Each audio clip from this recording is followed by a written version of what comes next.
اس دنیا پر حکمرانوں سے زیادہ کتابوں نے حکومت کی ہے۔ انسان کی شخصیت کی صورت گری کرنے والے جہاں بے شمار عوامل ہیں، وہیں ایک اہم ترین عامل مطالعہ کتب کی عادت ہے۔ مطالعہ کھانے سے زیادہ اہم ہے، اس لیے اکثر دیکھا گیا ہے کہ کتابوں کے مطالعے نے انسان کے مستقبل کو بنا دیا۔ برنارڈ شاہ کہتے ہیں، جو شخص اچھی کتابیں پڑھنے کا شوق نہیں رکھتا وہ معراج انسانی سے گرا ہوا ہے۔ کئی دانشور اور صاحب علم تو یہ بھی کہتے ہیں کہ کپڑے چاہے پرانے پہنو لیکن کتاب ضرور خریدو اور پڑھو۔ ہمیں عمل پر اکسانے والے کمانڈر ہمارے خیالات ہوتے ہیں۔ جتنے اچھے اور قوت کے حامل خیالات ہوں گے اتنا ہی ہمارا عمل جاندار ہوگا اور ہمیں بہترین نتیجہ دے گا۔ قوت کے حامل اور طاقتور خیالات کا حصول بھی کتب بینی سے ہی ممکن ہے۔ مصنف کے وہ خیالات جو اسے زندہ جاوید بنا دیں اس کی تمام تصانیف پر بھاری ہوتے ہیں۔ اس لیے کسی عظیم شخص کی تحریر کو پڑھ کر آپ بھی کسی حد تک اس عظمت والی شخصیت کی طرح سوچنے لگتے ہیں۔ اقبال رحمت اللہ علیہ کی شاعری کو پڑھنے والا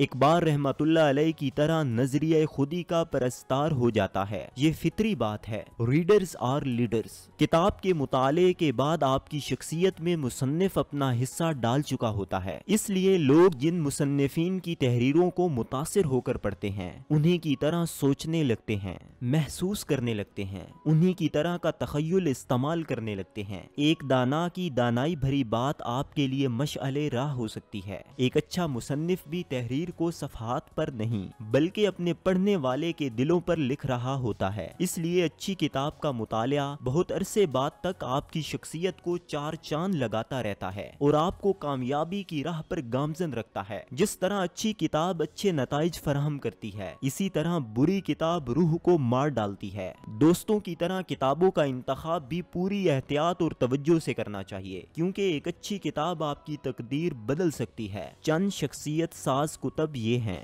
نمبر 1 قرآن مجید، نمبر 2 حدیث کی کتب، نمبر 3 سیرت رسول صلی اللہ علیہ وآلہ وسلم، نمبر 4 صحابہ کرام کی حیات و تعلیمات، نمبر 5 اولیاء کرام کی حیات و تعلیمات، نمبر 6 اچھے مذہبی مفکرین کی کتب، نمبر 7 واصف علی واصف رحمت اللہ علیہ کی کتب، نمبر 8 کامیاب لوگوں کی سوانح عمریاں، نمبر 9 سیلف ہیلپ کی کتابیں، نمبر 10 اقبال رحمت اللہ علیہ، رومی رحمت اللہ علیہ، رازی رحمت اللہ علیہ اور مسلم مفکرین کی کتب۔ کتاب سے فائدہ اٹھانے کے طریقے پیش خدمت ہیں۔ نمبر 1 کتاب منتخب کرنا بھی ایک فن ہے، یہ تجربے سے آتا ہے، لیکن ایک بہتر طریقہ یہ ہے کہ کتاب کے ابواب کی فہرست دیکھ لی جائے، اور دوسرا جو پہلے ہی کتابوں کے مطالعے کا شوق رکھتا ہے اس سے انتخاب کے لیے مدد لی جائے۔ نمبر 2